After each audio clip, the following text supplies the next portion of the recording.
This episode of Proper English is brought to you by the indefinite continued progress of existence and events in the past, present and future regarded as a whole, and the idiom over the hill.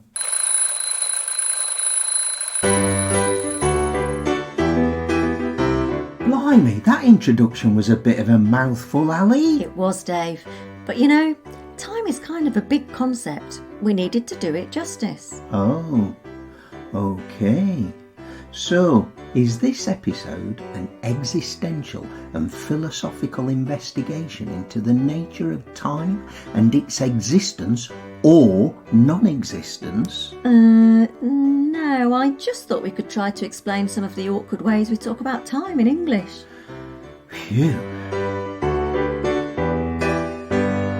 So, first up, yesterday. And what do we call the day before yesterday?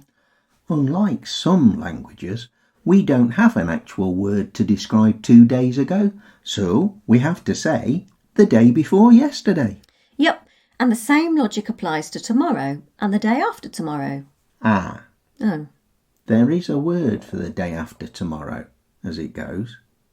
Overmorrow. Oh, yeah, I've heard of that one on one of those lists of obscure words you get on Facebook from time to time. Nobody ever uses it, though. They don't.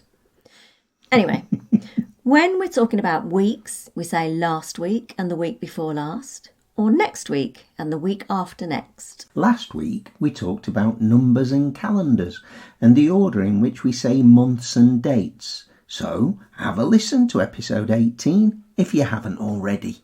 We also looked again at the prepositions we use with time, and earlier this week my awesome student Galina told me about a way that Russian learners of English try to understand our weird prepositions. Oh, is that the image of the triangle or pyramid? That's the one. If you're a visual person, this can be really useful. Type Russian pyramid English prepositions into the search engine of your choice and you'll see a triangle with at in the smallest section at the top, followed by on in the middle and then in at the bottom. It's very clever and shows how we use at for hours, on for days and in for longer periods of time, including seasons. In the UK and the rest of Europe we have 4 seasons: spring, summer, autumn and winter. The North Americans say fall instead of autumn, which is nice and logical, I guess, as it's the season when the leaves change colour and then fall from the trees. Now, what about if we want to describe the frequency of something? Oh, like, I go to a writer's workshop every Friday. I could also say, I go once a week. But what about if you go less frequently? Well, I might go twice a month, or once every 2 weeks, or once a fortnight. Now, fortnight's a good word, isn't it? Oh, yeah. It's another word that's not used in North America. Unless you're playing a video game. OK. If I say fortnight, our Canadian friend Rochelle will often check, that's 2 weeks, right? I'd never really thought about the word until we started learning Portuguese. Here, people say 15 dias, which means 15 days, which is close to being the same as a fortnight, I suppose. I suppose the word fortnight is an abbreviation of 14 nights. Now, here's a weird one. Every other. Yeah, this confused me as a child. We might do something every other day or every other week. And this makes it seem like we do it every day except for this one, or every week but this one. No, that's wrong. Yeah, it's more like alternating, isn't it?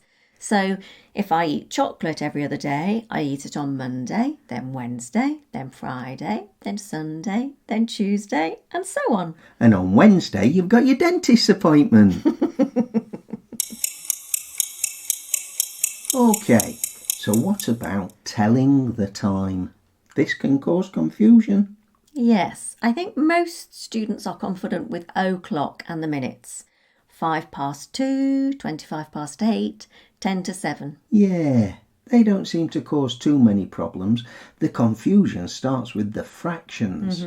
So we have 8:15 and 8:45 the hour.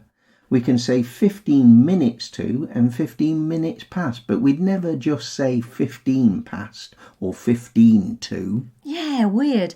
10 past is fine, but with 15, we need to say 15 minutes. It's true. The same with 30. Oh, yeah. It's not 30 past, it's half past, and it's never half 2. I have lunch at 12:30. But I could never say I have lunch at 1:30. Nope. Now, what about AM and PM? I think learners overuse these.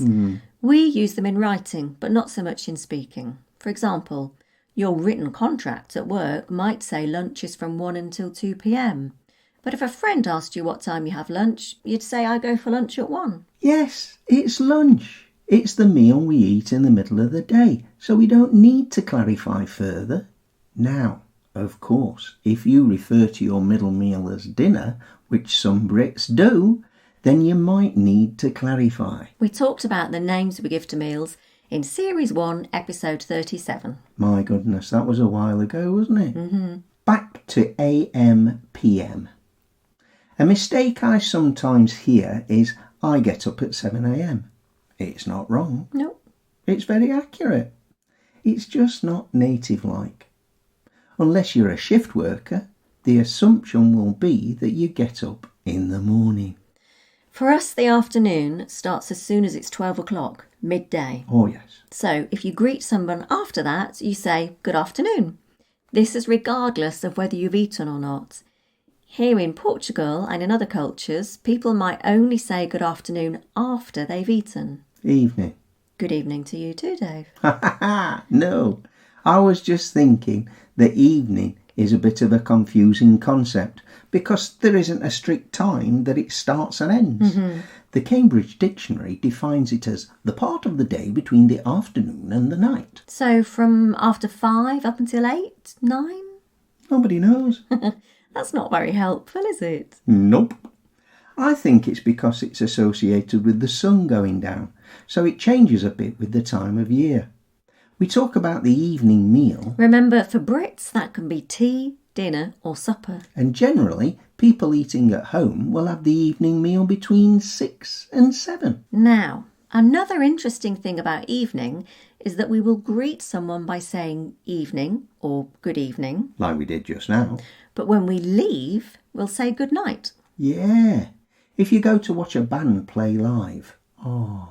Remember when we could go to music concerts? I've a dim recollection, Dave. If you go to watch a band, when they arrive on stage, the singer will say, "Good evening, Sheffield!" Even if it's dark, after 9 o'clock, and everyone's eaten. But when they finish the gig and leave, they'll say, "Good night!" Even if it's 1 o'clock in the morning. There are lots of idioms and expressions about time. Inevitably.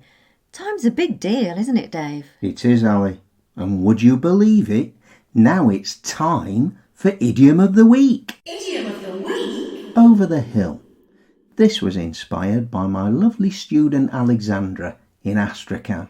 The passage of time. Getting old. It happens to us all. We can't avoid it. If you think of the process of life as a hill you have to climb, when you get to the top of the hill, you're at the height of your powers. You've reached your peak. Another idiom, meaning getting to the highest point. You're at your most attractive. In short, you've got it all going on. But There's always a but. that's when you're at the top of the hill. As time and life progresses, you're going down the other side of the hill. You're getting older as you descend further, past your prime, past your best, past it. Sadly, you're over the hill. Rude? No, hold on. I'm just defining the idiom. It's worth bearing in mind that describing someone as over the hill is kind of insulting. You're not kidding. There is another definition. If you leave the army without permission... Going AWOL, or absent without leave. Or if you escape from prison, people will say, "They went over the hill last night." Fancy. Nothing to do with time, though. Well, there is a tenuous link. You do time in jail, don't you? True enough. There you go.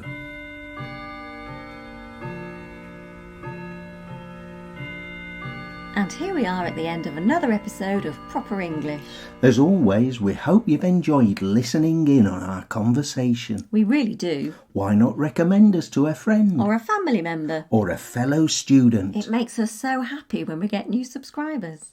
And don't forget to rate, review and subscribe to us on your favourite podcast app. We also love getting feedback, so why not get in touch? Ask us questions. Tell us what you want in future episodes. But how, Dave? How? Well, our email address is properenglish, All one word. at sapo.pt. Or you can go to Instagram or Twitter or Facebook if you have them. So, until next time, it's goodbye from me. And it's goodbye from me too. And thank you for listening to Proper English.